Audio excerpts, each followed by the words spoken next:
Mesdames, Messieurs, bonjour. Nous allons donc aborder la dernière table ronde consacrée au fait maison. Donc, le fait maison existe-t-il dans les plats préparés? Donc, titre assez paradoxal. Pour discuter de cette question, nous avons donc 4 intervenants. Dans l'ordre, Monsieur Garnier, à ma gauche, directeur de l'entreprise Ardouin à Vouvray. Monsieur Legendre, chef cuisinier à la maison de Capucine à Duison, chef étoilé, donc 3 étoiles au guide Michelin de 2003 à 2007 et meilleur ouvrier de France en 1996.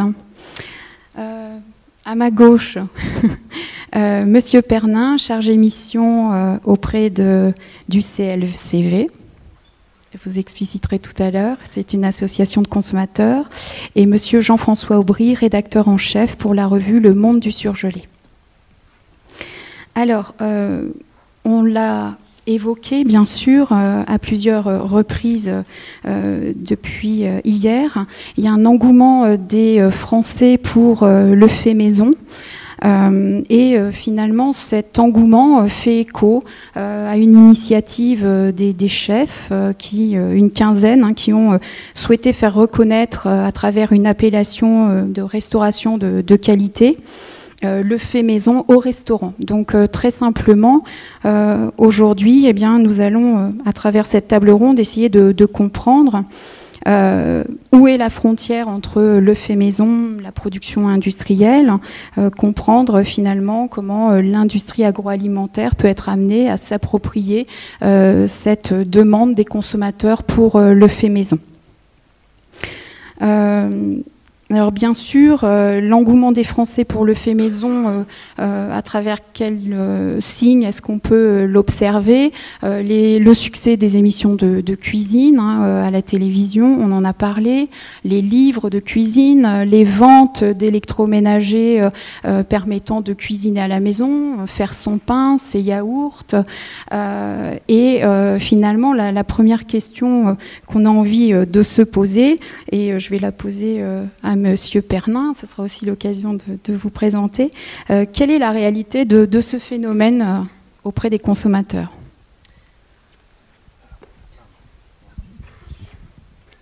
Oui, donc deux mots rapides de présentation. Donc, je m'appelle Charles Pernin, je suis chargé de mission sur les questions agricoles et alimentaires à l'association de consommateurs CLCV. Donc CLCV, ça veut dire consommation, logement et cadre de vie. Donc nous sommes une association qui a un petit peu plus de 60 ans d'existence. Nous sommes très présents dans le logement social et nous sommes aussi donc une association nationale de défense des consommateurs avec un réseau d'associations locales présents un petit peu partout en France sur le territoire, et notamment à Tours. Donc vous trouverez toutes les informations sur notre association sur notre site internet. Et donc j'ai au sein de cette association la responsabilité des dossiers sur les questions agricoles et alimentaires. Donc voilà, après cet aperçu rapide, donc vous m'interrogiez sur la réalité de l'engouement des consommateurs pour le fait maison. Donc je pense qu'il y a un véritable intérêt, en tout cas, des consommateurs par rapport à leur alimentation et par rapport à une meilleure maîtrise finalement de la qualité de ce qu'on peut avoir dans nos assiettes, savoir davantage ce que l'on mange, en savoir plus sur les produits. Donc nous, on l'a vu très récemment à travers un sondage qu'on a fait pour essayer de savoir quelles étaient les attentes des consommateurs en matière d'information sur l'origine des produits. Et on s'est rendu compte qu'il y avait une attente très très forte exprimée à travers ce sondage du grand public pour connaître l'origine géographique des produits alimentaires que l'on achète. Donc ça, c'est un élément qui montre bien que les consommateurs ont envie de savoir davantage qu'aujourd'hui, sans doute, ce qu'ils mangent et ce qu'on leur vend dans l'alimentaire. Et puis, bon, vous avez vu, on en a beaucoup parlé ce matin, le succès de ces émissions télévisées autour de la cuisine. Alors, de là à dire qu'ensuite, chacun passe plus de temps en cuisine, derrière les fourneaux et les plaques de cuisson, ça, j'ai pas d'éléments tangibles pour l'affirmer. Je pense que c'est plus compliqué. On peut s'intéresser à quelque chose sans forcément passer à la pratique. Et on sait bien que en tendance, malgré tout, si on regarde un peu sur la longue période, le temps passé à préparer les aliments a considérablement diminué, le temps passé à consommer les aliments a lui aussi diminué. Je crois qu'on est à une vingtaine de minutes, si je ne me trompe pas, pour la pause déjeuner quand on travaille, alors que c'était plus d'une heure il y a 20 ou 30 ans. Donc on consacre finalement de moins en moins de temps à l'alimentation. J'avais un petit graphique là qui montre, alors je ne sais pas si c'est très clair pour vous dans la salle, mais en gros vous voyez que la viande et le poisson frais ont commencé à se stabiliser puis à décliner en termes de volume de vente à partir des années 80, et que depuis les années 60, c'est la courbe en rose, on a une progression continue et très significative des aliments transformés. Donc la tendance sur le long terme, c'est celle-ci. Et il semble qu'aujourd'hui, on est peut-être à un point de stabilisation ou d'inflexion qui correspond à un moment où les consommateurs, quand même, suite à un certain nombre de scandales, on reparlera peut-être du scandale de la viande de cheval, à un moment donc où les consommateurs s'interrogent quand même sur la nature de ces produits transformés, notamment quand ils sont issus de l'industrie agroalimentaire. Et si je peux rajouter quelque chose aussi, parce que vous avez évoqué le temps consacré à la cuisine qui diminue énormément ces dernières années, c'est peut-être à mettre en corrélation aussi avec les dépenses des ménages alloués à l'alimentaire, qui est en chute libre depuis les années 50, puisque, pour mémoire, dans les années 50, selon l'INSEE, la part de l'alimentaire dans le budget dans les dépenses des ménages était de 35%. Aujourd'hui, elle ne dépasse pas les 15% et elle a tendance à baisser, surtout quand on analyse le comportement des jeunes générations. Voilà, je voulais juste préciser. Tout à fait, et c'est vrai que, alors il y a le contexte de la crise économique avec une baisse du pouvoir d'achat, et ce qu'on constate dans les habitudes d'achat des ménages, c'est que bien souvent, et ça on peut le regretter, l'alimentation sert un petit peu de variable d'ajustement. C'est-à-dire que quand on a des difficultés à boucler les fins de mois, eh ben, on va faire des économies sur l'alimentation parce qu'il y a un certain nombre de dépenses contraintes auxquelles on ne peut pas échapper, notamment en matière de logement, de transport, qui ont beaucoup augmenté ces dernières années. Il y a aussi des choix de consommation, hein. On dépense davantage pour les nouvelles technologies, les loisirs. C'est un peu les mêmes arbitrages qu'en termes de temps, parce que le temps qu'on ne consacre plus à l'alimentation, on le consacre à d'autres choses. Et donc voilà, c'est un problème global de mode de vie, je dirais, qui a accompagné ce développement des aliments transformés, mais aujourd'hui on arrive peut-être un peu à la limite de cette tendance avec cette défiance. Je pense qu'on peut vraiment parler de défiance ou de méfiance des consommateurs qui s'accroît vis-à-vis de ces produits dont on ne comprend pas bien la nature et dont on s'interroge sur lesquels on s'interroge fortement. Monsieur Garnier, si vous voulez dire un mot pour présenter l'entreprise Ardouin et peut-être réagir par rapport à cette augmentation des ventes de viande et poissons transformés. Oui. Donc, bonjour à tous, donc Julien Garnier, j'ai donc repris la maison Ardouin il y a 10 ans maintenant, donc une maison charcuterie traiteur. Alors rien que le fait dans la présentation, je parle de maison, je ne sais pas si c'est lié au thème ou pas. Donc charcuterie traiteur traditionnelle avec un positionnement plutôt qualitatif. Donc c'est vrai que moi je vois un petit peu les deux côtés de la médaille, puisqu'effectivement on a à la fois nos boutiques ou nos charcuteries où on vend des matières premières, donc un filet mignon qu'on va pouvoir cuisiner, une côte de porc, voilà, ou de la charcuterie tout simplement. Et à côté de ça, on a une activité de traiteur qui nous amène donc à préparer des plats, que ce soit en sortant de la charcuterie, poisson, volaille ou autre. Et ces plats, de plus en plus, on est amené à les proposer à différents circuits de distribution. Et c'est vrai que là où on se limitait à servir ces plats sur une réception il y a quelques années, aujourd'hui, ces plats, on les vend portionnés sous vide à des... Alors je ne sais pas, monsieur Legendre, si je dois appeler ça des restaurateurs, mais en tout cas des restaurants qui servent après ce plat à l'assiette à leurs clients. ou d'autres traiteurs, ou même des particuliers, tout simplement, des plats cuisinés. Donc on a les deux facettes. Alors certes, depuis quelque temps, et vous parliez tout à l'heure du dernier scandale en date, je ne sais pas si c'est lié, mais en tout cas on peut constater quand même un regain, on va dire, d'intérêt des consommateurs pour le produit brut et qui va être à travailler, peut-être en plus avec cette mode de la cuisine par les émissions télévisées. Et à côté de ça, on a également un grand nombre de professionnels qui aujourd'hui n'ont soit plus les moyens en termes de temps ou à cause de contraintes sanitaires de préparer eux-mêmes certains plats et qui se tournent vers nous parce qu'ils recherchent un produit avec quand même une qualité gustative. Donc pour moi, ce produit, on va pouvoir l'appeler fait maison parce que chez moi, on le cuisine depuis la matière brute. Maintenant, est-ce que cette personne qui va se contenter de le réchauffer peut présenter ce plat comme un plat fait maison ? J'ai envie de dire qu'on touche un petit peu au point sensible. Est-ce que c'est un mensonge ? Est-ce que c'est pas un mensonge ? Voilà, donc c'est vrai qu'on a les deux cas de figure aujourd'hui et de plus en plus, les clients sont à la fois à la recherche d'un produit gustativement bon, sur le plan sanitaire sécurisé, mais à la fois il y a la contrainte du prix et du budget, comme disait monsieur. Donc mettre les trois éléments dans le même panier, c'est pas toujours facile. Merci. Monsieur Legendre, est-ce que vous pouvez nous présenter la maison de Capucine ? Déjà, le thème, déjà avant la maison de Capucine, je pense que le thème est très complexe, parce que je pense que les particuliers déjà devraient regarder dans leur frigo ce qui se passe. Le fait maison, savoir si on est dans une faisabilité de faire des produits. Donc je pense qu'il faut mettre du cœur déjà, il faut mettre beaucoup d'amour.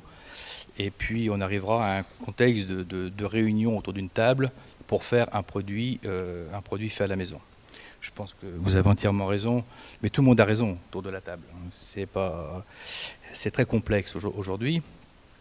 Je pense que les cuisiniers, dans lesquels je me tape sur la tête, n'a pas pris le virage au bon moment. On est encore sur une départementale et je pense que le monde de l'agroalimentaire est sur une autoroute. Et qu'aujourd'hui la demande est prise par le temps, où les gens ont besoin de trouver une demande, des plats cuisinés. Et je dis que le monde de l'agroalimentaire a fait de gros efforts.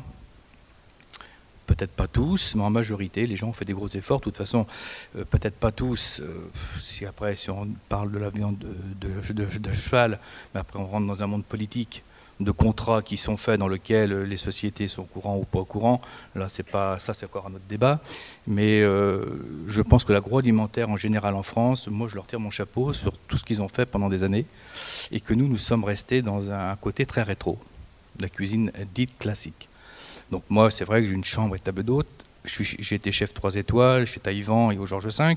Donc j'ai préservé le milieu du travail fait dans ma cuisine.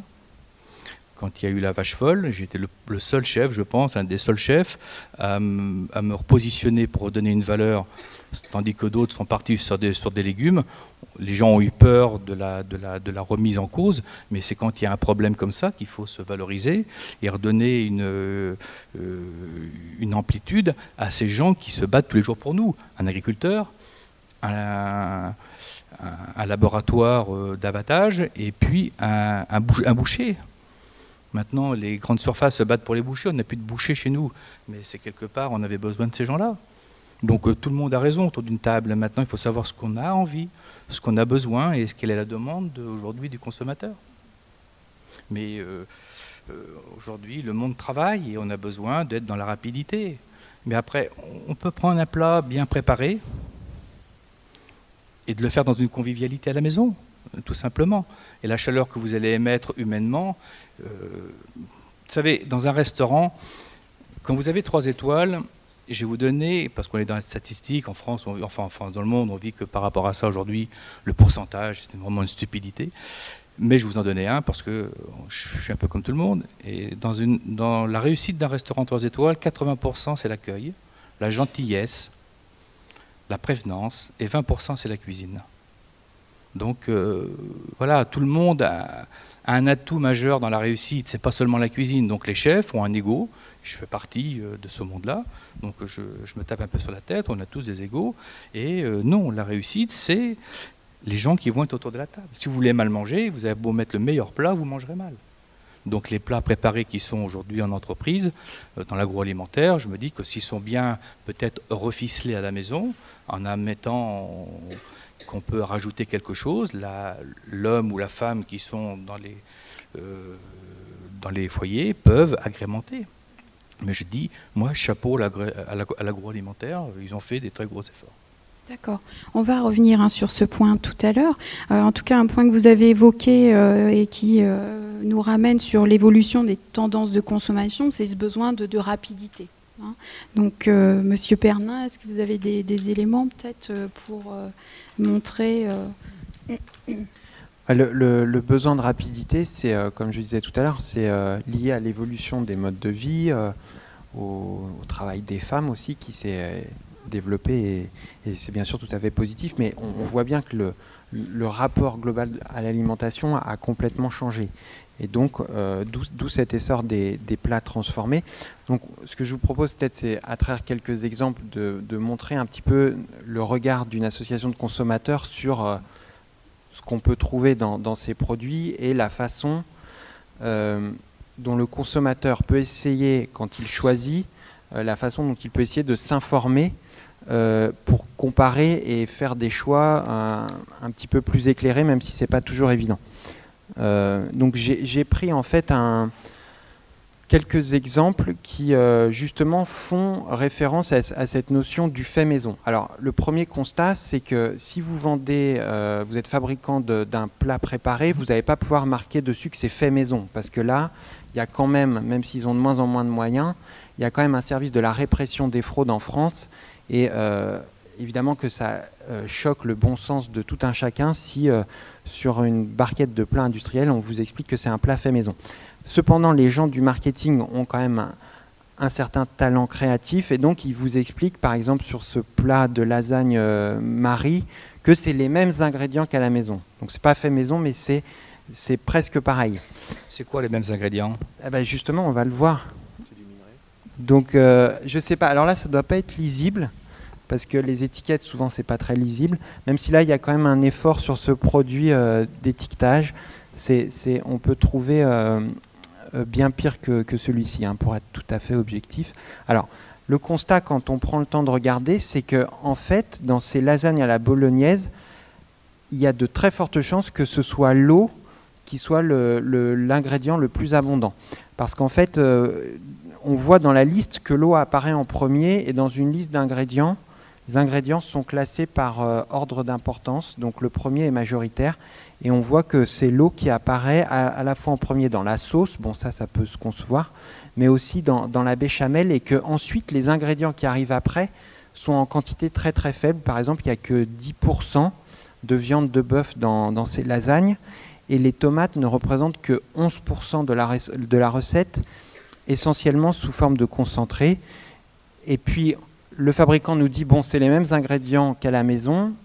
Moi, il m'arrive de faire de la béchamel.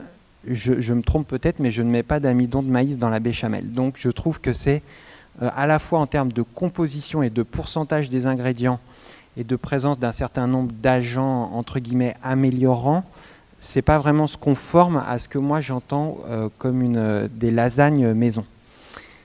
Et puis alors, si vous faites le comparatif entre ce qu'on vous a mis sur l'emballage comme photo appétissante et ce que vous avez trouvé dans votre assiette, ça donne ça. Et là, moi je considère que c'est de la tromperie du consommateur, parce que on vous suggère qu'il y a un pourcentage de garniture de viande, peut-être de légumes satisfaisant dans le produit. Quand vous avez le contenu de la barquette, je vous garantis que je n'ai rien fait subir à ces lasagnes avant de prendre la photo. J'ai simplement portionné le produit pour qu'on voit l'intérieur, je trouve que ce n'est pas conforme à ce qu'on vous a promis sur l'emballage. Ce que je vous invite à faire, si ces exemples vous intéressent, c'est à regarder un site sur Internet qui est très intéressant, non seulement pour son contenu, mais aussi pour la démarche qui est à l'origine, si vous voulez, de ce site. C'est le site www.photo-non-contractuel, donc photononcontractuel.fr. En fait, ce sont des internautes qui ont fait ce travail-là que j'ai fait moi dans ma cuisine et qui ont établi comme ça une sorte une série d'exemples, de comparatifs entre la photo qu'il y a sur l'emballage et la photo de ce que vous avez dans l'assiette. Et il y a certains exemples qui sont vraiment édifiants en termes de décalage entre la promesse faite au consommateur et la réalité du produit. Donc ça, c'est le contenu. Mais ce qui est intéressant, au-delà de ça, je trouve, c'est la démarche. Ça montre qu'aujourd'hui, il y a des consommateurs qui, grâce à Internet, grâce aux nouvelles technologies, sont capables de mettre ces choses-là sur la place publique. Et ça, c'est quand même quelque chose d'important dans le rapport de force, entre guillemets, entre consommateurs et professionnels. Parce que ce sont des choses qu'on peut publier, on constate, on fait la photo, on met ça en ligne. Donc j'ai pris un autre exemple parce que, alors ça c'est Picard, c'est les bons petits plats. Donc on ne fait pas allusion à la notion de maison. Néanmoins, je pense que si on faisait une analyse avec des communicants, les bons petits plats, ça renvoie à la grand-mère, à la maman, les repas du dimanche, etc. Donc a priori, c'est une recette assez simple. C'est cuisses de poulet rôties et pommes de terre cuisinées. Déjà, quand vous voyez la liste des ingrédients, c'est quand même assez impressionnant, quoi. On voit que visiblement, il n'y a pas que du poulet et des pommes de terre. Alors moi, ce que j'ai relevé là-dedans, c'est que le poulet, il est traité en salaison et que si vous prenez bien le temps de regarder, on vous annonce d'abord 37% de viande. Et comme c'est traité en salaison, en fait, il y a de l'eau dans la viande et du coup, la viande elle-même, c'est que 32,8%. Donc en gros, le fabricant, il gagne 5% sur la viande parce qu'il a traité son produit en salaison. Dedans, vous avez du dextrose de blé, c'est-à-dire du sucre, y compris dans les pommes de terre pré-frites. Moi, je ne vois pas pourquoi on met du sucre dans les pommes de terre. Alors, il y en a sans doute très peu, mais c'est un peu étonnant. Et vous avez aussi des amidons transformés de riz, de maïs et un épaississant qui est la gomme xanthane. J'ai l'impression là aussi qu'on est très loin du s'il bon vous plaît, petit excusez-moi, plat je pense que tout le monde est au courant de tout ce qui se passe dans les plats cuisinés. On n'est pas dupes. Maintenant, le thème est très complexe. C'est le fait à la maison existe-t-il dans les plats cuisinés. Je pense que soit on est à la maison et on se fait des plats comme on a envie de les faire. Je pense que c'est libre expression de chacun. Et là, on peut tout le temps délibérer là-dessus. On sait très bien que les plats cuisinés, tout à l'heure je disais que l'agroalimentaire, excusez-moi de prendre la parole et de vous couper, mais je pense que l'agroalimentaire a fait des gros efforts, que les cuisiniers sont restés vraiment à l'abandon. Maintenant, on essaie de retrouver de l'émotion. L'émotion, c'est à vous de la donner. Et puis, si vous avez envie de cuisiner chez vous, vous cuisinez. Ceux qui n'ont pas envie, ils vont acheter un plat cuisiné, ils le feront comme ils le souhaiteront. Et on n'a pas analysé les gens qui vont acheter ce genre de plat. S'ils se trouvent heureux avec ça, je pense qu'il faut les laisser. Maintenant, si vous avez envie, tout à l'heure, j'écoutais les gens qui faisaient du coaching pour la cuisine. Je veux dire, c'est complexe tout ça. Maintenant, c'est un business aujourd'hui dans lequel tout le monde veut s'insérer parce qu'il y a du fric à gagner. Quand on voit les chefs de cuisine, ce qu'ils font dans tout ce qui est Masterchef, il y en a un qui me téléphone hier matin et qui est opérationnel, je dis Masterchef, excusez-moi, c'est dans la totalité de ce qui est représenté à la télévision, qui se posait la question parce que son contrat ne va pas être renouvelé, en disant oui, aujourd'hui, les jeunes que nous prenons aujourd'hui sur les plateaux savent mettre dans un mixeur plein de produits et voilà. Mais il se donne un coup de bâton sur la tête parce que son contrat n'est pas renouvelé et depuis 3 ans, aujourd'hui, il a bénéficié de ce système. Donc aujourd'hui, je pense que les gens qui sont ici viennent pour écouter aujourd'hui ce qu'on a envie d'écouter par rapport à j'aurais bien voulu que la personne qui a émis ce texte... Bah écoutez, écoute... Non, excusez-moi. J'essaie d'émettre un système dans lequel je suis un artisan et dans lequel je suis entièrement d'accord avec tout ce qu'il dit, mais on le sait tous. qu'il y a de la flotte, qu'il y a de l'eau, et quand vous achetez un plat cuisiné, même si ça a été très bien fait depuis des années, il y a une amélioration extraordinaire au niveau de la législation et de l'hygiène qu'on se fait avoir, ou c'est pas du tout dans le cadre de ce que l'on fait à la maison. Maintenant, si vous voulez écouter ce que monsieur dit, ça va pas durer extrêmement longtemps. Hein. C'était bon, monsieur Pernin, comme il représente les consommateurs, avait souhaité décrypter quelques étiquettes parce que bon, il pensait que ça pouvait intéresser quelques personnes dans la salle, mais on va passer à autre chose, hein, monsieur Legendre. Non, mais c'est vrai que le sujet est large, mais je vais terminer si vous permettez. Donc, je passe rapidement sur les commentaires. Voilà, c'était un autre exemple. Bon, là le produit n'était pas forcément décevant au niveau du goût.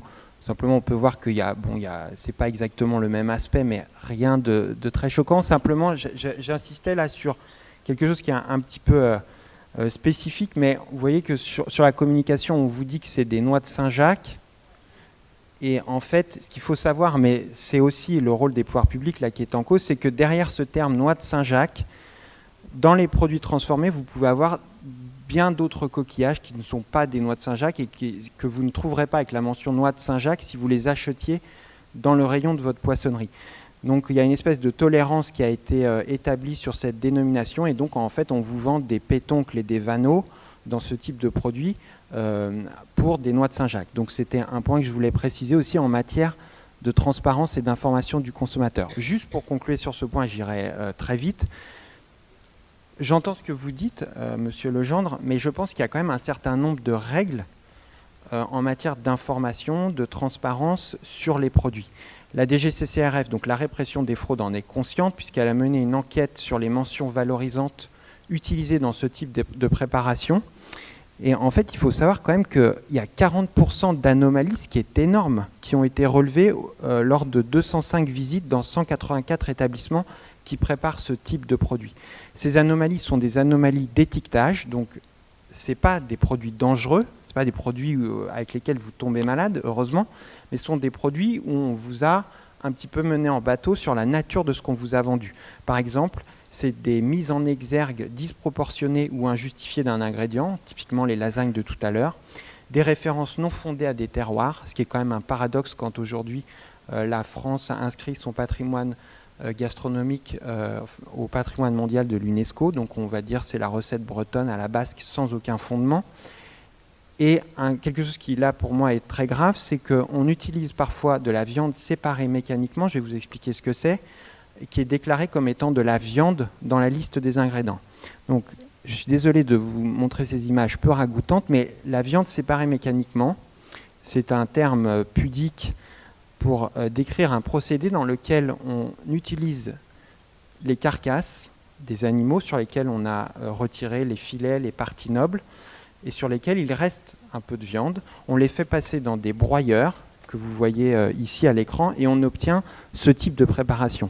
Donc ça, c'est de la viande séparée mécaniquement. Donc quand vous pouvez le voir étiqueté sur un certain nombre de préparations. Donc là, au moins, vous êtes informé, si tant est que vous sachiez à quoi ça correspond concrètement. Mais visiblement, dans cette enquête, qui est donc une enquête officielle de la répression des fraudes, certains fabricants utilisent cette matière première, qui est donc une matière première de très bas de gamme, et l'étiquette comme étant de la viande, alors que ça n'a strictement rien à voir. Donc voilà, c'était simplement pour dire qu'il y avait quand même un certain nombre de précautions à prendre. Donc je vais m'arrêter là, et puis si on a le temps, on reviendra peut-être sur la question du prix. D'accord, merci. Donc on voit que voilà, malgré l'engouement des Français pour le fait maison, les plats préparés occupent une place encore importante et que ça s'explique par nos modes de vie, le travail, un arbitrage donc on va dire en faveur du travail, des loisirs et puis d'autres dépenses, hein, vous l'avez évoqué. On voit aussi finalement que les tendances de la part des consommateurs, c'est peut-être moins d'avoir des produits tout prêts que des produits qui nous valorisent et qui nous aident à faire la cuisine. Hein. Donc là, c'est une tendance qu'on a observée donc en 2012 hein, dans l'enquête SIAL des innovations SIAL XTC. En numéro 3, on a cette tendance, c'est moi qui l'ai fait, aide-moi à le faire. Alors, est-ce que peut-être dans le monde des produits surgelés, dans les produits que vous avez pu étudier, Est-ce qu'il y a cette tendance? Oui, effectivement, plus globalement sur la question de la notion de fait maison en industrie, dans l'absolu, non, le fait maison, c'est pas l'industrie agro, c'est incompatible. Néanmoins, on peut parler vraiment de savoir-faire dans le secteur agroalimentaire. Un savoir-faire de ces intervenants, de ces industriels qui, rappelons-le, ces industriels de l'agroalimentaire qui ne sont pas tous des groupements internationaux. Il y a beaucoup de PME. Pour parler du secteur du surgelé, il y a énormément de TPE même spécialisés dans le surgelé et qui sont qualifiés d'industriels tout simplement parce qu'ils ont investi dans un tunnel de surgélation. Donc fait maison, je dirais non en agroalimentaire. Par contre, il y a une vraie prise en compte des industriels de l'agroalimentaire pour essayer d'avancer dans le bon sens au niveau de la qualité des produits qu'ils délivrent sur le marché consommateur, comme la restauration. Ça se traduit comment? Ça se traduit déjà dans le choix des ingrédients qui rentrent dans la composition des produits. On a tendance quand même à voir la liste s'alléger progressivement. Je ne sais pas si vous êtes d'accord, mais il y a quand même une prise en compte depuis quelques temps là-dessus. Notamment aussi au niveau de la présence des agents conservateurs, des colorants, les industriels ont tendance quand même à calmer le jeu. Donc il y a une vraie démarche vers des produits plus naturels aujourd'hui. Ça, c'est indéniable. Monsieur Garnier, comment vous voyez cette frontière entre... Pour revenir sur l'étiquetage, je pense qu'il y a ça met en valeur deux choses. Dans le fait maison, pour moi, il y a les produits et les process. Donc il est évident que de travailler une bolognaise avec du minerai ou de la viande séparée mécaniquement, évident que c'est pas la même chose que, comme disait monsieur, d'aller chez son boucher et de prendre un morceau de viande. Donc ça, c'est les produits qui sont d'ailleurs souvent liés au process, mais il y a également le process, et ce que vous disiez tout à l'heure, c'est que vous avez des cuisses de poulet qui sont travaillées à la baratteuse ou qui sont où on va vous vendre de l'eau. Et ces process-là, ils n'ont qu'un seul but. Ces process-là, c'est de gagner de la rentabilité matière, c'est d'avoir des coefficients comme vous l'avez dit tout à l'heure, on met une cuisse de poulet et on ressort avec plus de poids que quand elle est rentrée. Alors que normalement, la cuisson, on perd un petit peu de poids quand même. Donc il est évident que tout ça, c'est un objectif, c'est le coût. C'est le but final. Donc là, le consommateur a quand même également une responsabilité, bien sûr, parce que, sauf si, comme le dit monsieur, sauf si on ne peut pas faire autrement et qu'on est très content avec ce produit-là, écoutez, après tout, pourquoi pas, si ça permet effectivement de passer un bon moment et que si le produit avait été plus cher, on n'aurait pas pu l'acheter et qu'on aurait mangé des pâtes sèches au lieu de manger des pâtes avec une sauce bolognaise, pourquoi pas. Maintenant, il faut quand même être conscient de ce que ça induit au niveau du travail donc de la fabrication des produits. Et puis également, moi, il y a une notion que je trouve très importante et qui, je pense, prendra de plus en plus d'importance à l'avenir. C'est le côté, quelque part, j'ai envie de dire, santé de l'alimentation. Aujourd'hui, les aliments ont des valeurs, les valeurs nutritionnelles entre un aliment qui va être travaillé avec une certaine façon de travailler, certaines matières premières au niveau industriel ne vont pas avoir du tout les mêmes valeurs nutritionnelles qu'un porc qui va être élevé par rapport aux aliments du porc, par rapport à comment il va être travaillé. Et puis la défense, la construction du système immunitaire, la construction de l'homme tout simplement et de son corps. Et cette partie-là, c'est cette partie-là pour moi, qui a été laissée de côté, au-delà également la partie convivialité, où c'est vrai, même dans la table ronde d'avant, c'est un professeur de cuisine, je crois, qui disait que chacun mange de son côté et on a plus ce partage à se retrouver. Donc au-delà de ces valeurs humaines et sociétales, il y a le côté où avoir un bon repas, ça permettait d'être en bonne santé et puis d'avancer, de faire autre chose dans la vie. Aujourd'hui, pour moi, ces process industriels et ces produits vont à l'encontre de ça, et je pense qu'on est en train de s'en rendre compte. Et je pense que, pour revenir à ce que vous disiez au budget des familles, aujourd'hui, pour moi, bien manger, c'est un investissement, et c'est un investissement que l'on retrouve, donc, par définition, comme tout investissement, on retrouvera plus tard. Et puis, dernier point, on n'est pas non plus obligé de manger 200 grammes de viande tous les jours.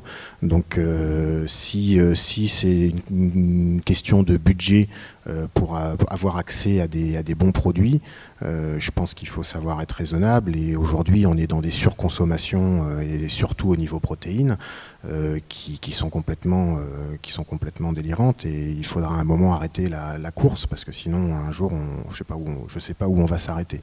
Donc voilà. Donc pour moi, vraiment, il y a deux choses dans ce fait maison ou pas. Il y a les produits de base qui ont été utilisés. Donc effectivement, quand on est sur une viande séparée mécaniquement, pour moi, on ne pourra jamais de toute façon revendiquer un fait maison.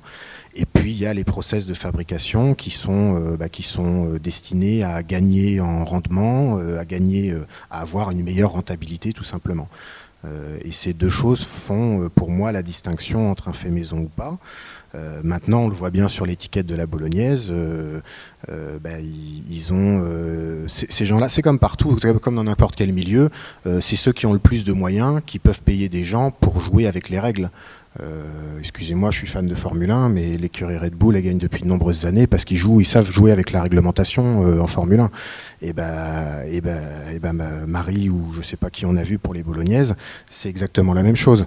Ils ont les moyens de payer 3 juristes et 4 personnes en recherche et développement pour être sûr. Vous inquiétez pas qu'avant de marquer sur la boîte fait avec les ingrédients de la maison, vous inquiétez pas qu'ils sont bordés et qu'ils savent qu'ils risquent rien. Et en plus, ils sont souvent de mèche avec les pouvoirs publics par du lobbying important.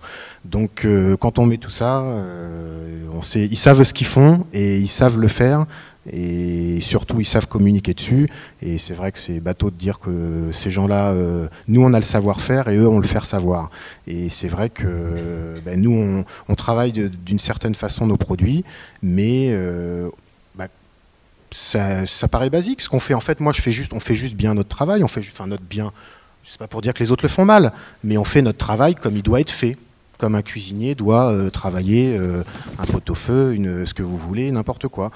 Ces gens-là, ils font pas ça. Ces gens-là, ils font une belle boîte pour réussir à vendre un coefficient et être sûr de gagner tant de centimes sur la boîte. Voilà. On fait pas le même métier. Donc la rentabilité. Donc les produits utilisés et le process et tout ça, donc guidé par la rentabilité. Donc on voit bien la distinction entre le fait maison, la fabrication artisanale ou la production industrielle. Du coup, on a dans nos assiettes au quotidien, du fait de l'évolution de nos modes de vie, une nourriture de plus en plus industrielle, vous l'avez compris. Et on constate que c'est vrai également au restaurant. Alors le fait maison au restaurant, pourquoi les plats industriels et les plats préparés envahissent-ils la restauration traditionnelle? Donc là, la question est ouverte. Je ne sais pas qui a envie de s'exprimer. Déjà, je m'excuse, mesdames, pour avoir interrompu tout à l'heure, mais je pensais tout à fait, aujourd'hui, avec toute la communication qu'il peut y avoir sur tous les produits, je pense qu'on est tous conscients qu'il y a beaucoup de produits qui sont falsifiés. Et vous avez très bien répondu à cette question-là. Maintenant, moi, je ne suis pas dans le monde de l'agroalimentaire et c'est vrai qu'on essaie de se mettre des barres pour essayer de ne pas rentrer dans ce système. Maintenant, la restauration aujourd'hui marche à plusieurs vitesses. Et la restauration, je dirais, puriste de beaux produits coûte horriblement cher. Le coût de travail coûte horriblement cher. Et il faut pratiquement travailler seul aujourd'hui pour faire valoir un restaurant avec des produits, je dirais, nobles, cultivés et travaillés directement. C'est vrai que, moi je travaille en table d'hôte aujourd'hui et que je vais dans le souhait de la demande du client en lui demandant ce qu'il veut et j'essaie d'honorer ses desiderata par rapport à ça. Donc on est dans une micro-niche où quelque part cette micro-niche, aujourd'hui quand les gens le font dans cette règle, c'est extrêmement bien. Mais il y a beaucoup de gens qui font de la table d'hôte avec des produits de qualité, je dirais, qui sont troublantes, dans lesquelles il faut qu'elles fassent des marges parce que les gens ne payent pas. Les gens aujourd'hui dans ce milieu-là, dans le milieu de la chambre d'hôte, qui est un milieu extrêmement lourd, enfin fort sur la France, les gens vont être réticents sur la nourriture, mais pas sur l'alcool. Et c'est fou, les gens arrivent à boire des bouteilles et ne pas payer la nourriture, même pour leurs enfants. Donc la direction qu'on doit prendre est très compliquée. Et que le milieu de l'agroalimentaire aujourd'hui, beaucoup de chambres d'hôtes aujourd'hui travaillent avec ce genre de produits où on se dit normalement qu'on doit travailler nos produits avec ce que l'on trouve soit chez nous, en autarcie complète ou avec une proche collaboration d'agriculteurs. Il n'y en a pas beaucoup qui le font. Et ça, c'est un petit peu dommage. Et je reviens à ce que vous disiez tout à l'heure. Ce qui est fait aujourd'hui dans l'artisanat, et l'artisanat industriel qui est très bien fait, où tout est respecté. Et il y a des choses, comme vous venez de le faire voir, qui sont un peu déroutantes. Et je m'excuse tout à l'heure pour avoir monté sur ce sujet-là, mais c'est vrai qu'on est tous confrontés, malheureusement, quand on va faire le marché, à voir ces produits. Et ça fait mal au cœur de voir que les gens se font avoir par rapport à tout un système de fric qui est malvenu, et que c'est tellement beau la restauration, c'est tellement beau le produit. Moi, je suis un amoureux de produits, et quand je vois comment ils le fabriquent, certaines sociétés, ça me fait mal au cœur pour les gens qui vont acheter parce qu'ils n'ont pas les moyens. On peut faire des belles choses. J'ai travaillé pour un groupe industriel, enfin pour un groupe international, et on faisait à manger le plat, il revenait à moins de 2 €, et on arrivait à trouver des subtilités pour essayer d'amener le plat, pas un repas, mais le plat avec des produits qui étaient bons. Je ne vais pas dire très bons, mais qui étaient bons. Et c'était vraiment, on se triturait vraiment la tête pour essayer de le faire. Et j'ai travaillé 2 années là-dessus, et j'ai pris un grand plaisir de le faire, parce qu'il faut faire plaisir à tout le monde. Et entre ce que je fais aujourd'hui et ce que j'ai fait pour l'industriel, on est sur 2 mondes complètement, pratiquement contradictoires. Mais c'est vrai que ça fait mal au cœur qu'on parle comme ça, qu'on est sur 2 mondes. Et malheureusement, on peut, je pense, aujourd'hui en France, ou même peut-être en Europe, je ne sais pas, mais on peut réussir si tout le monde met la main à gérer à la pâte, c'est le cas de dire, on peut réussir à faire plaisir à tout le monde sur des degrés de produits où on peut les travailler correctement sans partir dans des délires financiers où le client est complètement perturbé par tout ça. Bon, je pense qu'aussi, il y a une question de contexte économique. Il y a restaurant et restaurant. Bon, si vous êtes un établissement dans le 6e arrondissement à Paris, vous avez une fréquentation continue, donc du monde. Vous pouvez vous permettre effectivement de faire du 100% maison, du 100% produits frais, pourquoi pas, mais à condition d'avoir le personnel. C'est sûr que si vous avez 15 entrées... 15 entrées, 15 plats cuisinés et 15 desserts, et si vous regardez qu'il y a 2 personnes en cuisine, vous pouvez vous poser des questions. C'est sûr qu'on peut faire un ratio entre le nombre de personnes en cuisine, la taille de la cuisine et le nombre de références qui sont présents sur les menus. Vous aurez vite une idée un peu de ce qui peut être fait maison ou pas dans cet établissement. Parce que bon, la cuisine, ça sous-entend du monde, et ça sous-entend aussi un coût. Et le problème pour la restauration aussi, c'est que tous les restaurants ne sont pas logés à la même enseigne, qui plus est aujourd'hui avec la crise économique. C'est très compliqué, quand on est restaurateur dans une petite ville de province, d'assurer du 100% fait maison aujourd'hui. Pourquoi ? Parce que vous n'avez pas de visibilité sur le nombre de tables que vous allez faire le soir. Donc vous ne pouvez pas tout investir sur du frais, par exemple. C'est pas possible. Vous pouvez effectivement privilégier 2 ou 3 recettes que vous maîtrisez bien en frais avec les ingrédients dont vous disposez en frais, mais jamais si vous sous-entendez que votre carte va présenter 15, 20, 30 références, 15, 20, 30 recettes, vous ne pouvez pas tout travailler en frais dans la mesure où vous ne savez pas ce que vous allez faire en nombre de tables le soir même. Donc c'est très compliqué, et effectivement la crise économique n'aide pas dans ce sens. Parce que je vous dis, il y a un gouffre entre une fréquentation dans une grande métropole et une fréquentation dans un restaurant de province. Donc le sujet est très compliqué, il faut prendre en compte aussi ce facteur. Et c'est pas facile. Peut-être vous pouvez nous parler des produits qui sont offerts par les entreprises qui fabriquent les surgelés à destination des restaurateurs, parce que là aussi on n'est pas forcément sur du produit préparé, ça peut être un produit semi-fini. Oui, bien sûr. Alors effectivement, il y a beaucoup d'amalgame au niveau du surgelé, comme les restaurateurs en ce moment. Mais en tout cas, le surgelé, ce n'est pas que du plat cuisiné. Le surgelé, c'est un mode de conservation.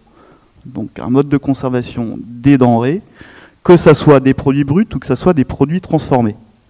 En l'occurrence, les produits transformés sur le secteur du surgelé, pour la restauration, représentent quand même une faible part, contrairement à ce qu'on pourrait penser. Le gros des volumes, c'est du brut. Donc déjà, faut bien prendre en compte cette considération. Alors, effectivement, aujourd'hui, le surgelé est très développé sur le marché de la restauration. Donc, grosso modo, on en a autant en restauration commerciale que dans les collectivités. Ça, c'est indéniable. À peu de choses près. La part de marché, elle se répartit entre ces deux grands secteurs. Et donc effectivement, c'est une solution qui est énormément mise en avant et qui est surtout distribuée via des grossistes spécialisés, donc des gens comme Pomona Passion Froid, Break France, Transgourmet, des gens comme ça, qui concentrent la distribution de ces produits auprès de la restauration, tout simplement parce que le surgelé nécessite des conditions technologiques très rigoureuses, notamment pour le transport et le stockage des produits. Et donc ça passe plutôt entre les mains de distributeurs spécialisés sous température dirigée. Donc c'est un gros business. Mais encore une fois, il ne faut pas faire un amalgame entre le plat élaboré et enfin ne pas considérer le surgelé uniquement comme un produit industriel. Donc avant tout, c'est un mode de conservation qu'on qualifie effectivement d'industriel, puisque ce sont des TPE ou des PME qui ont investi dans des outils pour surgeler des produits à basse température. Mais ils surgèlent n'importe quoi. Ils peuvent surgeler des produits bruts comme des plats élaborés tout prêts. Donc il y a de la cuisine d'assemblage, mais il y a aussi de la notion de produits bruts qui a tendance justement à monter en puissance depuis quelques années, puisque les industriels ne sont pas fous. Ils savent très bien qu'aujourd'hui, il y a une prise de conscience sur la notion de fait maison, le fait d'avoir des produits plus sains et plus simples. Et dans ce sens, ils accompagnent aussi le développement de la restauration, qui est aussi de trouver des solutions, des pistes sur des produits pas tout à fait finis, semi-finis, voire des produits bruts.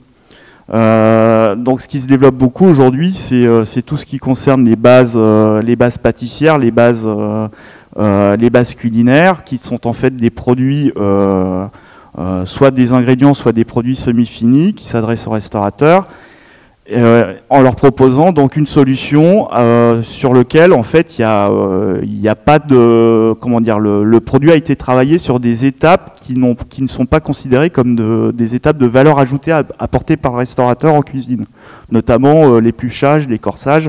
C'est vrai que c'est pas forcément là-dessus que le restaurateur va montrer son savoir-faire. Donc ça, c'est en fort développement chez les industriels, et je vous dis, il ne faut pas résumer la présence agroalimentaire dans les restaurants français à des produits hyper cuisinés. Il y a beaucoup de brut. D'accord, merci. Ces entreprises dont vous venez de parler, ce sont des entreprises qui s'adressent aux professionnels.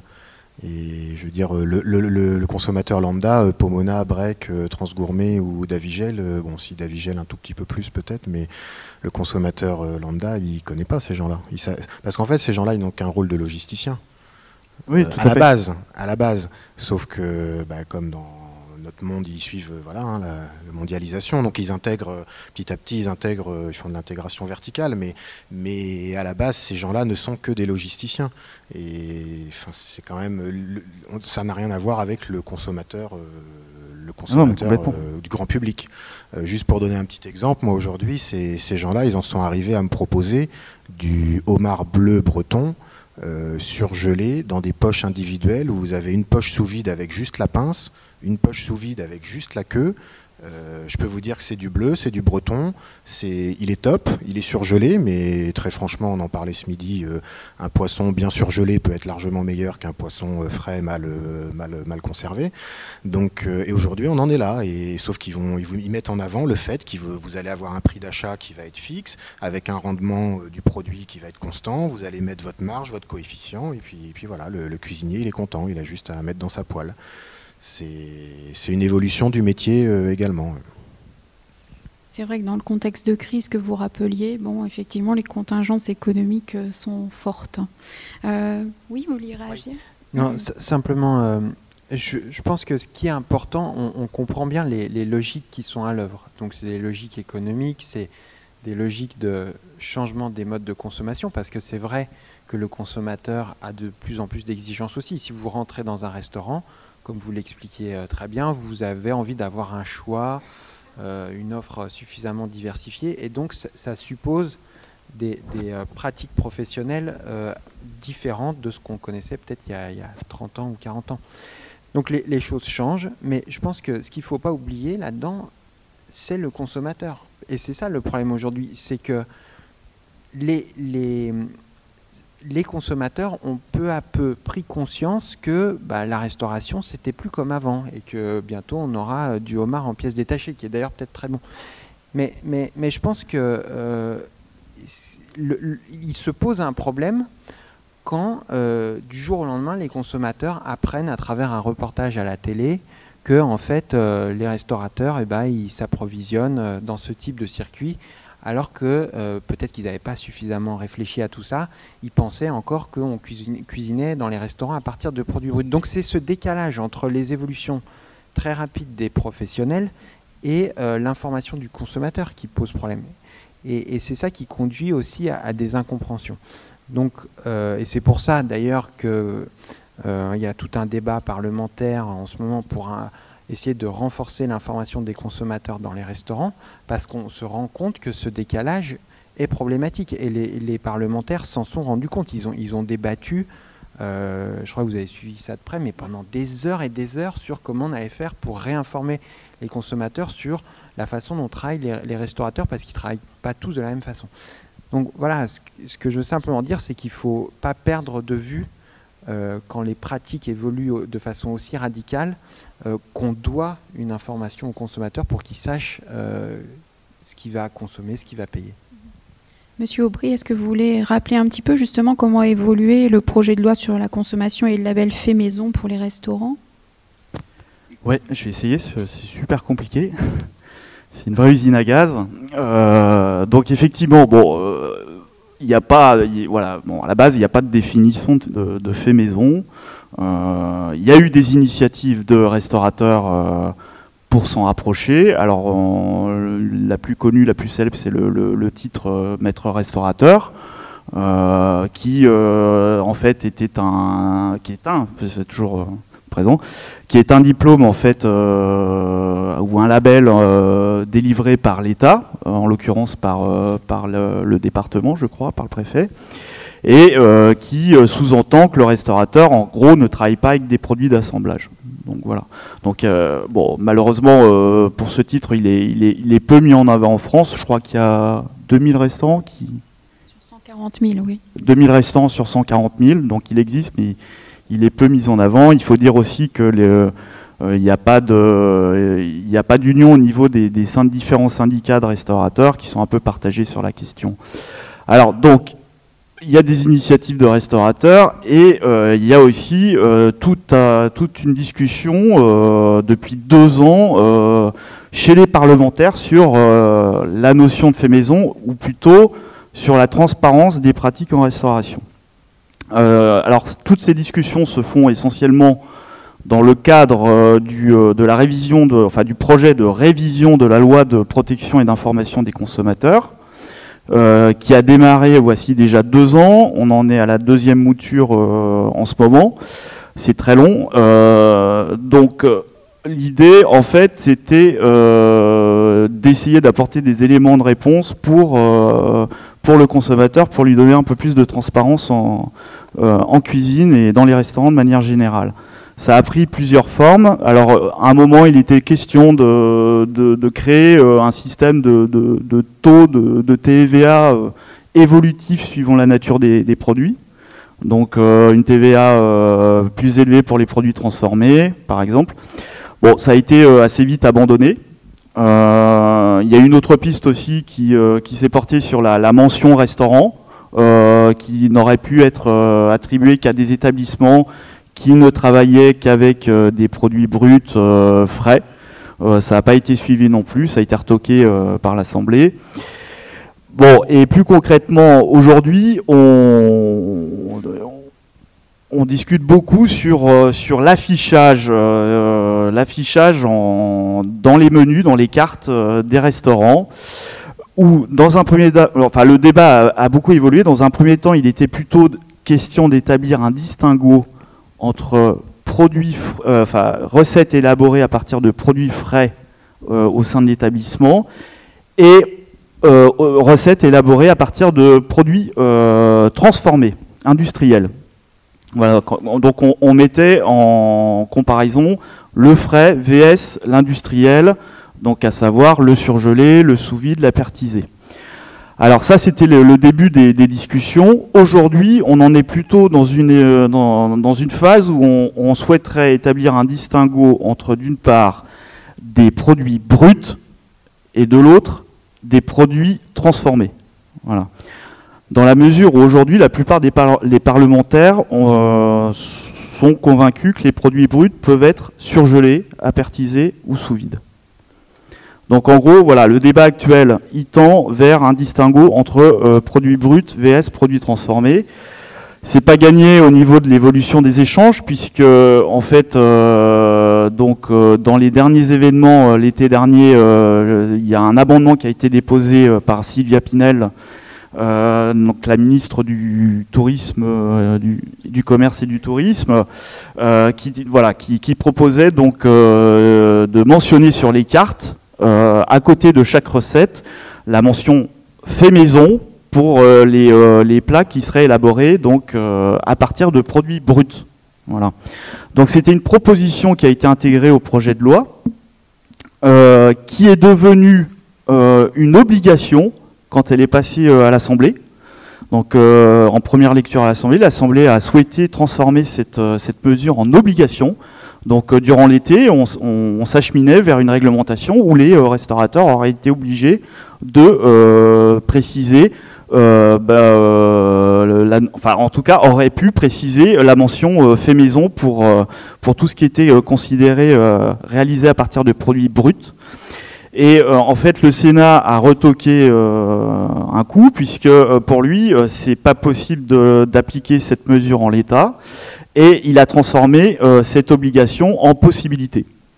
Donc en gros, pour l'instant, les restaurateurs pourraient éventuellement, s'ils le souhaitaient, établir un système avec des logos qui distingueraient les recettes élaborées à partir de produits frais, de produits bruts, de celles élaborées à partir de produits transformés. Donc en gros, on n'avance pas sur le sujet, c'est très compliqué. La deuxième lecture intervient normalement, je pense, courant 2014, mais il ne faut pas être pressé parce que vu l'actualité des débats parlementaires au niveau des budgets, je pense que cette question va passer un peu, en tout cas en retrait. Donc à mon avis, ça va mettre un certain temps pour être appliqué. Et ensuite, imaginons qu'une loi passe en l'état, donc sur le fait de distinguer les recettes élaborées à partir de produits bruts de celles élaborées à partir du transformé, restera encore à s'accorder sur les définitions de ce qu'est un produit brut et de ce qu'est un produit transformé. Et là, c'est bonjour l'angoisse. Parce que là, vous avez plein de produits spécifiques. Le foie gras, dans quelle mesure il est considéré comme un produit brut ou comme un produit transformé, les escargots, enfin les glaces. C'est très compliqué. Monsieur Legendre, vous vouliez réagir ? On oublie, en fin de compte, la personne qui transforme à l'arrière. Parce que quand on fait un repas à la maison, quand on fait la cuisine, le thème de ce débat, c'est en fin de compte fait à la maison. Il y a quand même la main, la pâte, qu'on met à la main, et on ne demande pas aux professionnels concernés comment il faut faire. On demande à des gens, à des énarques, de réfléchir sur des questions dans lesquelles, du moment qu'ils se gavent le midi dans des restaurants, dans lesquels ils ne payent même pas les additions, d'élaborer une politique. Et je trouve ça lamentable. Parce que entre quelqu'un, un restaurant qui achète des produits élaborés ou semi-élaborés, dans lequel il n'y a pratiquement rien à faire dedans, et dans lequel il faut seulement mettre à température, et qu'un garçon ou une femme qui a fait son apprentissage, qui a donné des années de sa vie pour apprendre, pour accommoder, pour aller chercher le produit, pour avoir de l'émotion dans tout ce milieu, où on a oublié ça, parce que c'est quand même la traduction c'est le thème quand même de notre débat. On les a complètement oubliés. On a oublié l'être humain qui travaille à l'arrière, qui s'est impliqué pendant des années, qui a formé des apprentis. C'est pas le thème, mais il faut en parler parce que l'être humain est quand même la personne qui va faire fructifier le produit de A à Z, et de donner l'émotion avec un sourire, avec une prévenance au client, ou n'importe où, ou même dans une table familiale. Là, on oublie complètement. Et je trouve que c'est dommage aujourd'hui qu'on n'arrive pas à prendre des professionnels pour essayer d'élaborer un système. Je ne veux pas dire de pénaliser cette restauration. Elle existe. Aujourd'hui, il y a tellement de restaurants en France qui font n'importe quoi. Les gens aujourd'hui qui arrêtent un travail se mettent dans la restauration parce qu'ils ont l'impression que la restauration gagne de l'argent. Peut-être qu'elle est mal représentée, la restauration aussi, par rapport à certaines personnes de notre profession qui gagnent peut-être des millions. Et je ne sais pas, ça ne fait pas rêver les gens aujourd'hui. Enfin, il ne faut pas que les jeunes rêvent que le métier de la restauration, on gagne des millions. On gagne un métier, on gagne de l'honnêteté, on est le trait d'union entre un agriculteur, un exploitant, quelqu'un qui essaie de faire un produit, et un consommateur. Donc il faut impérativement faire fructifier cet apprentissage, ce savoir-faire. Il ne faut surtout pas l'oublier. Maintenant, je ne sais pas comment on peut faire demain matin. C'est un sujet que j'ai déjà posé dans une région de France où j'ai voulu le mettre en place il y a 15 ans pour dynamiser ceux qui travaillaient le produit frais, travaillé pour que le client soit en phase avec ce qu'il mangeait, tout simplement. Et la région ne m'avait pas suivi. Peut-être que j'étais avant-gardiste par rapport à ça. On est dedans aujourd'hui. Qui a raison, qui n'a pas raison, c'est pas là le débat. Mais je pense qu'il faut faire quand même, faut reconnaître que les gens qui ont donné des années de leur vie pour essayer d'apprendre ce métier, il faut quand même leur tirer leur chapeau. Mais que ça soit même dans l'agroalimentaire, parce qu'il y a des gens dans l'agroalimentaire qui font des gros efforts et qui ont des formations professionnelles pour mettre en place tout un système pour ne pas loser leurs clients, que ce soit dans l'agroalimentaire ou dans la cuisine traditionnelle, il faut reconnaître le professionnel et le professionnalisme. Et puis, à travers ça, on amène nos jeunes, il faut les faire rêver. Moi, je suis meilleur ouvrier de France, quand je porte mon col bleu, blanc, rouge, j'espère qu'il y a un enfant qui va avoir les yeux sur moi, je vais le faire rêver pour lui donner la passion et l'envie de transformer les produits pour faire du maison. La maison, c'est notre maison à nous, c'est le restaurant, c'est la simplicité. Hein. Vous savez, un œuf, il vaut mieux manger un œuf avec des amis que manger du caviar et des gens qu'on n'aime pas. Après, ça dépend comment on transforme cette table, hein, cette émulsion qui va se passer à travers ça. Et dans le monde de l'agro, il y a des gens qui sont très bien et qui sont pénalisés par rapport à des gens dans lesquels vous l'avez bien enlevé tout à l'heure. Et je m'excuse encore par rapport à... Je vous ai coupé. Et donc il ne faut pas oublier les hommes à l'arrière. Si on arrive à faire des bons plats préparés aujourd'hui pour les gens qui n'ont pas le temps, et je peux le comprendre, et qui n'ont pas la subtilité de le faire, mais qui ont au moins la capacité de l'acheter et de le partager avec quelqu'un, je trouve que c'est déjà un acte extrêmement beau et extrêmement fort, le fait de le partager. Il faut protéger ce monde de l'agroalimentaire, il faut partager ces restaurateurs, ces tables d'hôtes et ces gens individuels qui vont acheter des beaux produits. Il ne faut surtout pas qu'ils se fassent avoir dans des systèmes peut-être. Tout à l'heure, vous parliez du 6e. Vous savez, ou d'un restaurant pour province. Vous savez, il y a des restaurants qui sont sur Paris, qui blousent leurs clients tous les jours, qu'ils soient dans le 6e ou dans le 16e.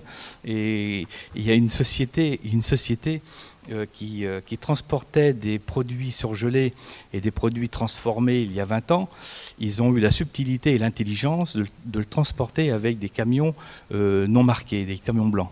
Et c'est ce qui a fait leur force. Je trouvais ça... ça a commencé chez les artisans, ça. Bien sûr, ça a commencé chez les artisans.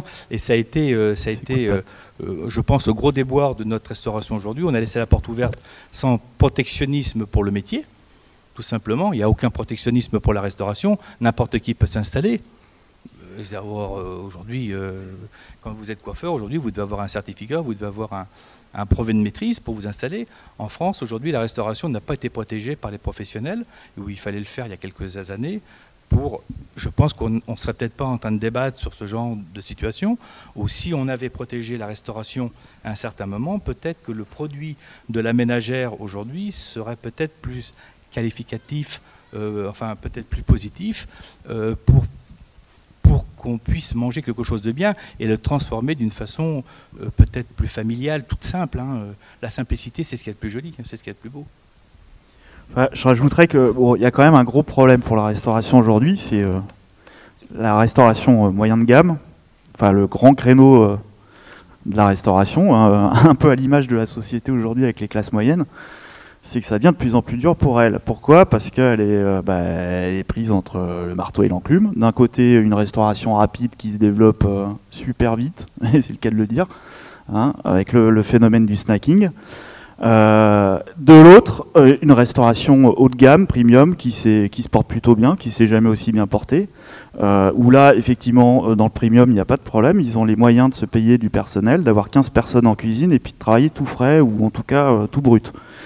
Maintenant, la restauration, le gros du marché de la restauration, c'est le milieu de gamme et il est en très grosse difficulté aujourd'hui. Donc, je pense qu'il faut y aller à tâtons. Il ne faut pas forcément le tirer à boulet rouge sur ces gens-là si ils ont recours à une partie de produits semi-finis, voire totalement finis, parce qu'ils n'ont pas beaucoup de perspectives de développement en ce moment. Donc, c'est pas facile.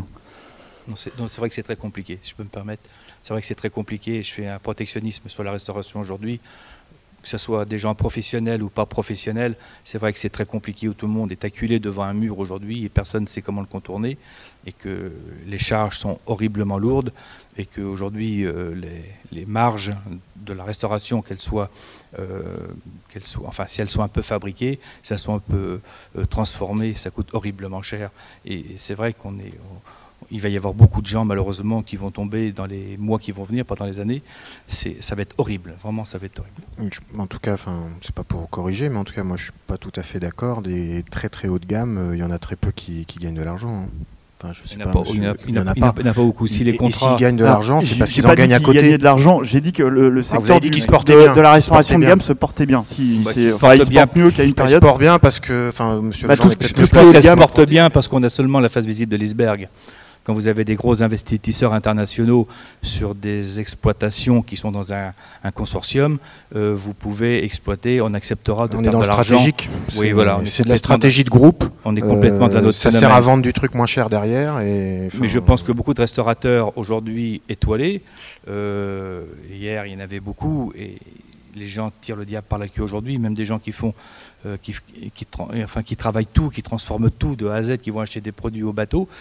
Je parlais avec un très bon ami qui est en Bretagne et qu'aujourd'hui il est obligé de prendre dans sa caisse aujourd'hui pour essayer de survivre.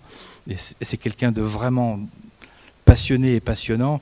Il arrive à 60 ans aujourd'hui, il va finir peut-être par un dépôt de bilan et ça fait mal au cœur.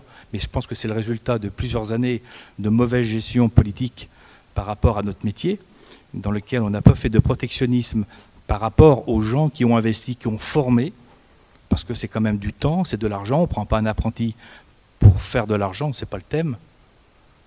On prend un apprenti pour le former, pour faire une dynamique de passation. Et le produit en est hautement révolutionné quand on a des gens dans une équipe qui ont la passion et qui vont donner du bonheur à table. Mais aujourd'hui, c'est plus viable du tout.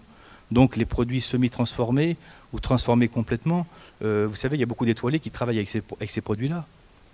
Si les clients aujourd'hui qui vont dans certains étoilés savaient ce qui se passe à l'arrière, malheureusement, ils ne peuvent pas faire autrement. Et c'est vraiment dommage parce que, alors là, je pense qu'il y a une réduction de cartes à faire aujourd'hui, être dans l'honnêteté. Il faut que le client soit honnête aussi par rapport à ça. En disant, et s'il n'y a que 3 plats, ben, il n'y a que 3 plats. Mais il faut travailler avec la saison. Et c'est là que l'intelligence et la subtilité du professionnel, et c'est là qu'on verra les professionnels, parce qu'il se débrouillera avec une carotte à vous faire quelque chose d'extraordinaire, et celui qui n'est pas professionnel, qui aura sa carotte et qui restera dans sa carotte. Voilà. Alors moi je préciserai aussi, le problème c'est que c'est bien de revenir à l'essentiel, de faire du restaurant marché. Pourquoi pas, le problème c'est qu'est-ce que les consommateurs veulent vraiment ça? Parce qu'entre ce qu'ils déclarent vouloir et ce qu'ils veulent manger, c'est différent. Et un restaurant de marché qui travaille avec 2 options en entrée, 2 options en plat du jour et 2 options en dessert, c'est très segmentant. Et je ne pense pas que ça convienne à une bonne partie des consommateurs. Parce que si vous n'avez pas les incontournables à votre carte, vous coupez d'une partie de votre clientèle quand même, possible. Et c'est pas évident. Alors, je pense que dans le temps, les restaurants étaient reconnus pour des recettes bien précises. On allait manger la quenelle chez monsieur Untel, un cendre chez monsieur autre. Et c'est ce qui faisait la réputation de la maison. Après, c'était les incontournables. Après, on tournait autour.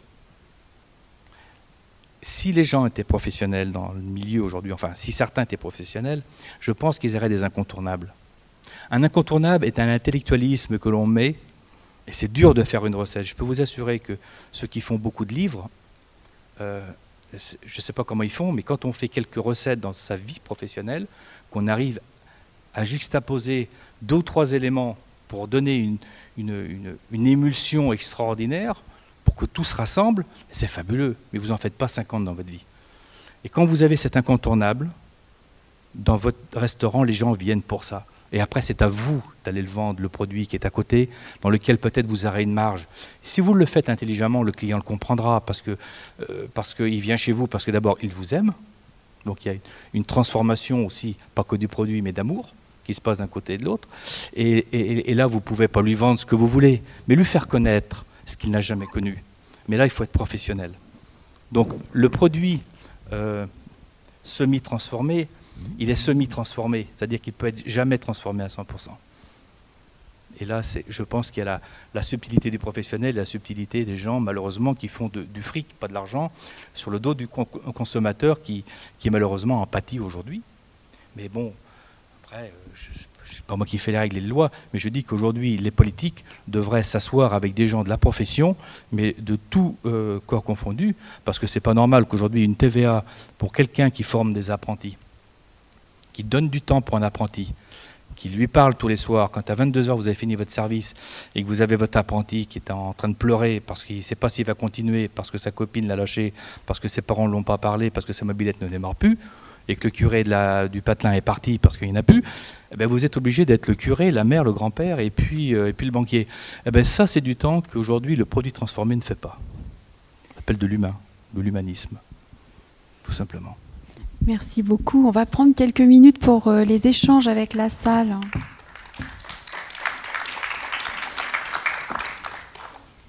On est un peu en retard, je crois. Alors, est-ce qu'il y a des questions ?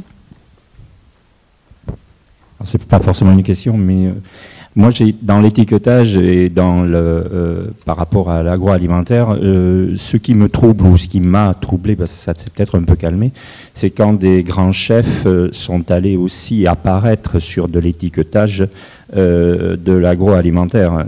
On a quand même beaucoup de grands chefs qui ont coopéré, mais pour de la communication. Hein. Quand on parle de grands chefs qui ont fait du fric, ils ont souvent fait du fric avec l'agroalimentaire. En termes de communication, ils sont allés faire des recettes de telle ou telle entreprise, etc. Donc ça crée une confusion, tout ça, puisque le chef est censé faire à la maison. On sait que l'agroalimentaire, c'est du pas fait à la maison. Et là, quand le fait à la maison va chez le pas fait à la maison, alors du coup, le consommateur, il s'y retrouve comment là-dedans ? Ils ont vendu leur âme au diable ? Ouais, que monsieur Lejean... je réponds, je vous laisserai la parole après. Je pense que ça rejoint ce qu'on a dit tout à l'heure, c'est que bon, pour eux, ils font pas forcément beaucoup d'argent avec leur établissement principal, parce qu'ils doivent embaucher les gens en cuisine, pour assurer le 100% élaboré à partir de produits frais. Donc pour eux, c'est un moyen de gagner de l'argent. C'est là-dessus, c'est ça qui leur permet de faire leur pain, puisque c'est pas franchement sur leur établissement qu'ils vont gagner du fric. Excusez-moi, c'est vraiment la face visible de l'iceberg, quoi. Et après, c'est vrai que malgré aujourd'hui tous les problèmes que l'on peut trouver au niveau de tout ce qui est taxes, aujourd'hui un restaurant n'est pas tellement viable. Ou alors il faut faire du volume et travailler du produit, acheter du produit, presser le fournisseur. Donc dans l'agroalimentaire et dans les grandes surfaces, c'est vrai que c'est un jouet. Mais le client ne doit pas en pâtir, donc c'est compliqué. Et c'est vrai que le restaurateur aujourd'hui, il y en a certains qui ont vendu leur âme au diable, des restaurateurs, qui s'en veulent peut-être aujourd'hui, parce qu'après, quand vous faites une recette, que vous travaillez pendant X temps pour une grande marque, à moins qu'il y ait des contrats hyper béton dans lesquels on peut transformer la recette initiale que vous avez faite. Et donc le thème, il est là aussi, c'est que le travail de la maison peut être traduit à l'industriel, mais il faut qu'il soit respecté de A à Z, il faut qu'il y ait des charges hyper strictes. Donc, c'est pas vendre son âme au diable, il faut que toutes les parties soient omniprésentes pour la réussite de la finalité du produit. S'il y a cette continuité, moi je dis oui, pourquoi pas, parce qu'il y a des gens qui n'ont pas trop les moyens, et de plus en plus les gens vont être à court financièrement pour s'alimenter. Donc moi je dis qu'on a un devoir en tant que chef de cuisine de participer à cette dynamique. Mais il faut qu'il y ait des charges hyper strictes. C'est que si on met notre nom sur une boîte de conserve ou sur un plat cuisiné, pour les industriels, je dis oui, mais il faut que ça soit fait d'une façon... Il ne faut pas que ça soit trompeur, comme vous le disiez tout à l'heure, en disant que la coquille n'était pas le produit initial, qu'en fin de compte, il y avait 40 produits à l'arrière, et que la coquille, on ne la distinguait même plus dans la base initiale de la barquette. Et c'est ça.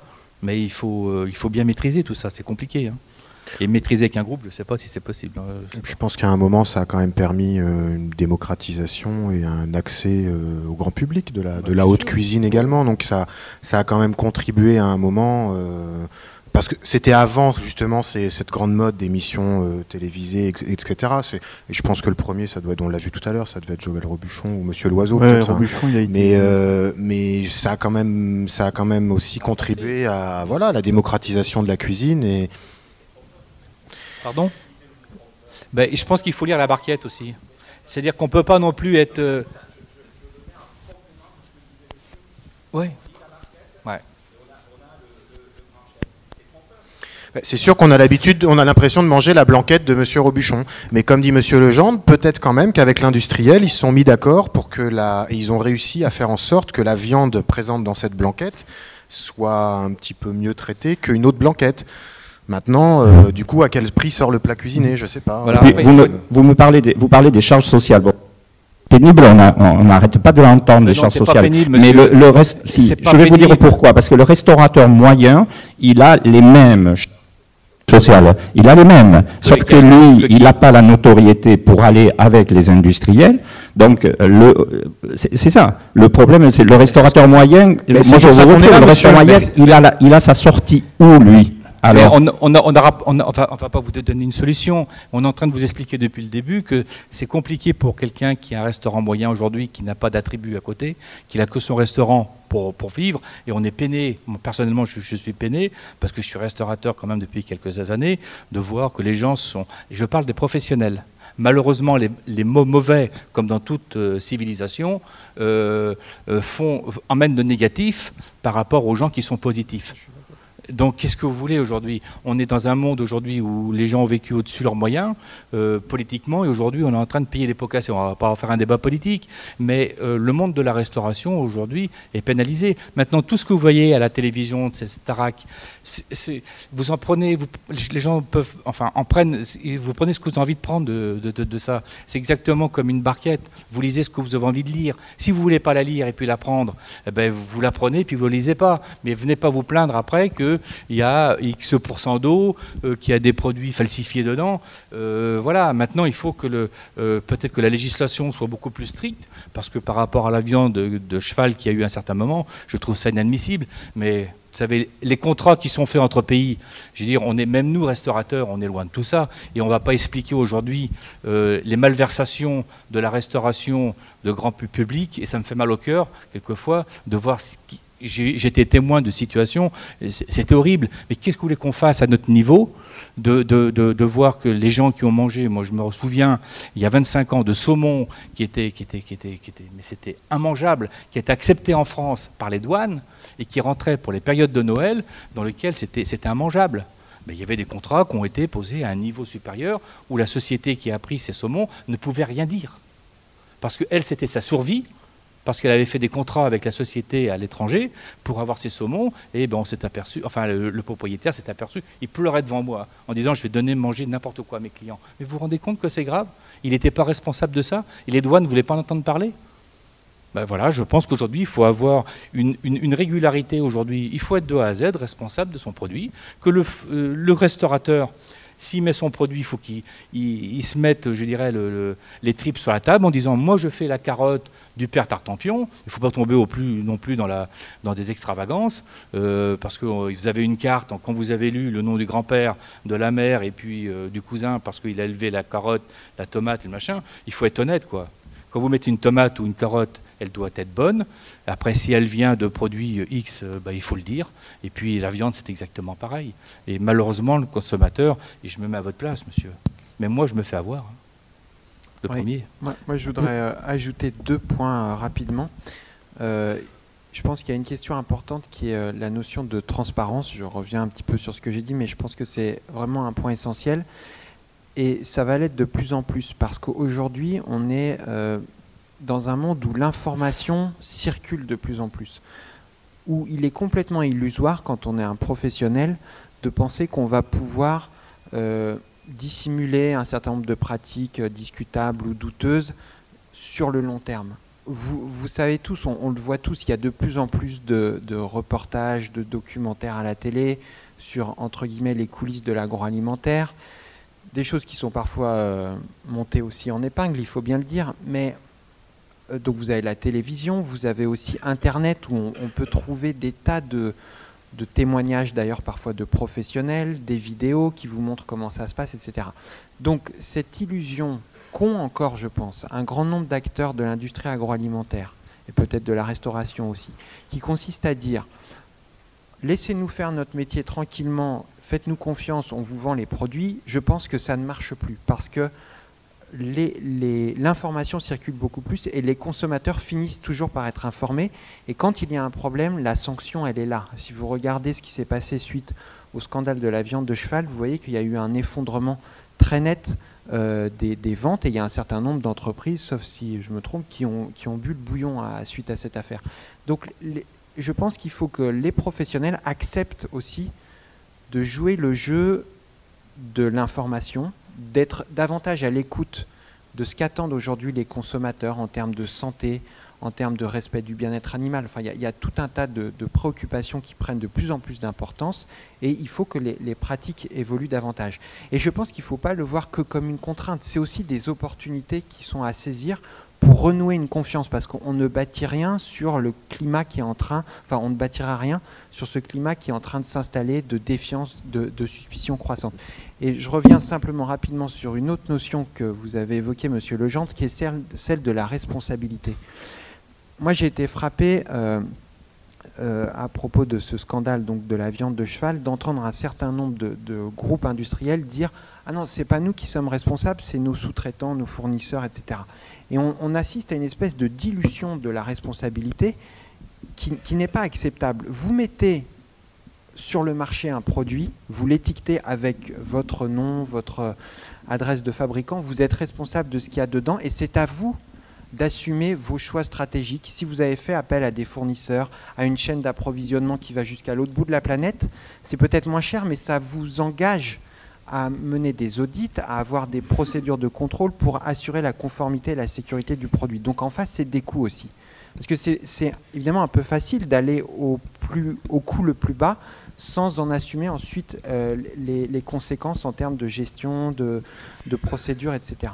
Donc la responsabilité, c'est une notion importante. Et puis ce que je voudrais dire pour terminer aussi, c'est qu'on ne peut pas dire on fournit toute l'information au consommateur et s'il ne veut pas regarder, eh ben, tant pis, c'est de sa responsabilité, il n'a pas voulu regarder, c'est lui qui est responsable et s'il mange un truc trompeur ou déloyal, c'est de sa faute. On ne peut pas dire ça parce qu'il y a un déséquilibre au départ.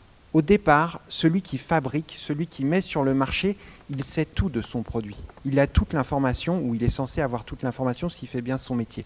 Le consommateur, lui, c'est pas un spécialiste, et quand on lui dit viande séparée mécaniquement, lui, il ne sait pas ce que ça veut dire, sauf s'il est allé chercher l'information. Donc il y a un déséquilibre au départ, et il y a un principe qu'il faut avoir en tête, c'est qu'il doit y avoir des réglementations pour corriger ce déséquilibre et pour assurer une relation un peu plus équilibrée entre celui qui vend et celui qui achète. C'est pour ça qu'on a besoin d'informations, de contrôle et de sanctions quand il y a des choses qui ne sont pas conformes. Merci. Oui, le temps. Oui, je rajouterais juste un truc très rapidement sur le Horsegate, donc la viande de cheval.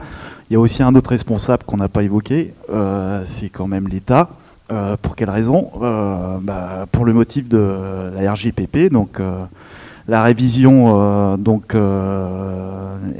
révision générale des politiques publiques, qui s'est traduit concrètement par une baisse des moyens alloués aux services vétérinaires qui contrôlaient les carcasses. Donc, d'où moins de moyens, d'où moins d'interventions et plus d'interventions dues à des dénonciations uniquement. Donc, forcément, l'État doit aussi réfléchir sur la question. À force de supprimer les moyens alloués à ces services, forcément, on s'oriente vers ce genre de problème, vers ce genre d'arnaque, et ça montre aussi que finalement, la politique de l'autocontrôle, elle a ses limites. Voilà.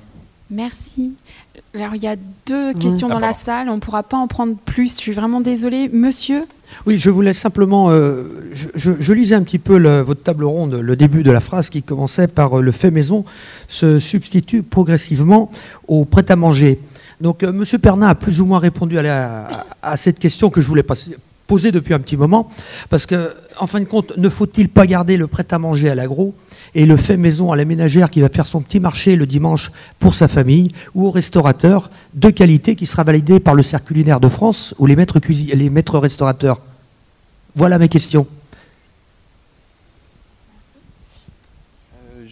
Oui, enfin, ce que j'entends dans ce que vous dites, c'est finalement il y a des besoins différents, il y a des demandes différentes et il faut que les choses soient bien claires, soient lisibles pour les gens et qu'on sache à quoi on a affaire.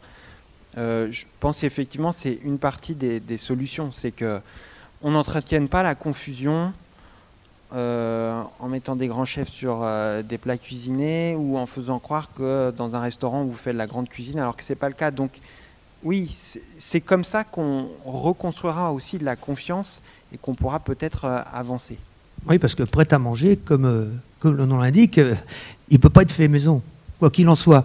Ou alors il peut être retransformé. Mais je pense que le prêt-à-manger, c'est important de bien faire la spécificité du prêt-à-manger qui peut être voué à l'agroalimentaire qui, comme disait Monsieur Legendre, font un travail extraordinaire, font des choses extraordinaires. Mais il faut garder un petit peu le distinguo entre le fait maison et le prêt-à-manger. C'est, je pense, essentiel. Et surtout, dans un pays comme le nôtre, la France, qui a valeur gastronomique énorme, je pense que c'est à nous quand même dans l'ensemble de montrer cette bonne voie. Mais si la notion de prêt-à-manger intéressait quelqu'un, ça se saurait. Je crois que s'ils se penchent sur le fait maison, c'est que justement, ils veulent jouer sur l'ambiguïté. Voilà. Donc, oui, sur l'ambiguïté. Après, une blanquette que vous faites à la maison et c'est encore meilleur réchauffé, elle est prête à manger le lendemain. Oui, mais elle est faite à la maison, elle n'est pas sortie de votre maison par contre. Madame ? Oui, moi je voulais juste, à titre personnel, dire que je fais une différence. Vous parlez des produits de l'agroalimentaire. Toutes les crises montrent qu'effectivement on a largement la possibilité d'avoir une perte de confiance par rapport à ce type de produits. Vous donnez l'exemple des lasagnes. Je fais la différence entre moyens de distribution type les grandes surfaces où effectivement le consommateur peut faire le choix d'acheter ce type de produit, informé ou pas par rapport à la composition ou capable ou pas de comprendre les étiquettes, mais il va pouvoir faire le choix d'acheter ce produit. Par contre, moi quand je vois des émissions effectivement qui montrent que dans les poubelles des restaurants, on trouve le même type de produit. Et par contre, dans ce type de restaurant, moi je suis allée en croyant qu'effectivement ce sont des professionnels qui vont avoir préparé le produit. On l'a vu sur les lasagnes, on le voit sur la souris d'agneau. Là aussi, je trouve que c'est une fraude. Et pour moi, le fait maison, la question du fait maison dans les restaurants, c'est celle-là. C'est être informé, parce que je suis informée quand je vais dans une grande surface, je ne le suis pas quand je vais dans un restaurant. Mais ça rejoint la grosse hypocrisie dont M. Legendre parlait tout à l'heure, c'est que pour ouvrir un restaurant, il n'y a même pas besoin d'être cuisinier. C'est vrai qu'acheter des lasagnes, vous allez acheter X euros dans un supermarché et que vous êtes obligé de le payer 4 fois plus dans un restaurant, sachant que c'est le même produit, ça se fout vraiment de la gueule du client. Je pense pour pas qu'il y ait de suspicion, vous faites vos pâtes, vous allez acheter une bonne viande, vous allez acheter votre tomate et vous vous faites un plaisir à la maison à déborder, dans lequel vous aurez tellement le sourire de le donner à vos enfants et à vos amis et à votre mari, que vous aurez trouvé la panacée, tout simplement. Bien. Merci de votre attention. Merci aux membres de la table ronde. Avant de nous quitter, je me permets de remercier tous les participants au nom de la maison IEHCA, de remercier surtout des personnes qui sont rarement remerciées, c'est le public, d'avoir été attentif et présent aussi longtemps, et de remercier aussi l'équipe de l'IEHCA qui chaque année donne de son temps personnel à l'abord d'un week-end comme vous. Je peux les citer, ils ne sont pas nombreux, Olivier, Loïc, pour commencer par des garçons, excusez-moi, c'est pour redonner une tendance, sans oublier Sylvie qui donne beaucoup de son temps, Véronique, Annabelle et Anaïs. Je remercie également toutes les personnes qui peuvent amener des idées, car il y en a beaucoup qui sont venus me voir pour amener des idées pour les années prochaines, elles sont les bienvenues. Et je vous donne rendez-vous l'année prochaine pour une idée qui serait nouvelle tendance et innovation culinaire, qui serait potentiellement la thématique pour l'année prochaine. Merci.